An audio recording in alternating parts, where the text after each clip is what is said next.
Zamane qəhrindən çərx fələkdən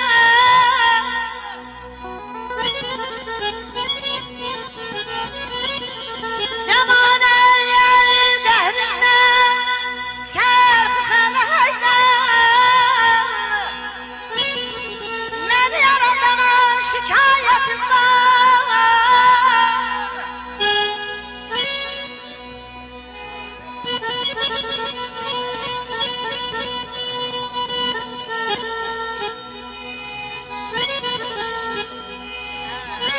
Sizlerin şerefine sağ olun.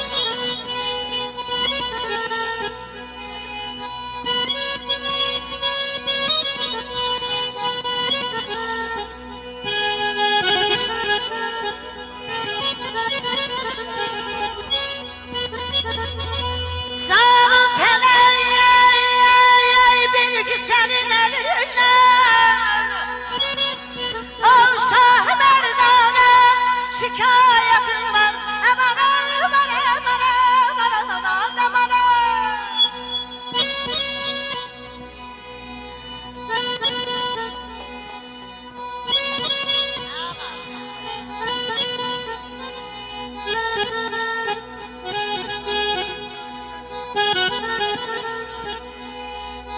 Gözəl səsli, Qaçar qardaşımız alın istəyək də, gözəl Aman sənət. efendim sağ olun var olun.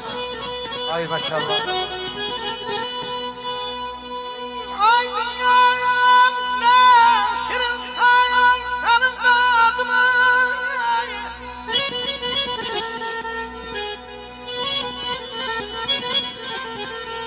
Dünyam ne şirin sayan senin adını Olsun. Duymayan da yazın, duyan da yazın Eşq olsun. Vaxtında uzadıb kömək əlini. Vermədin mənimlə əl-ələ dünya.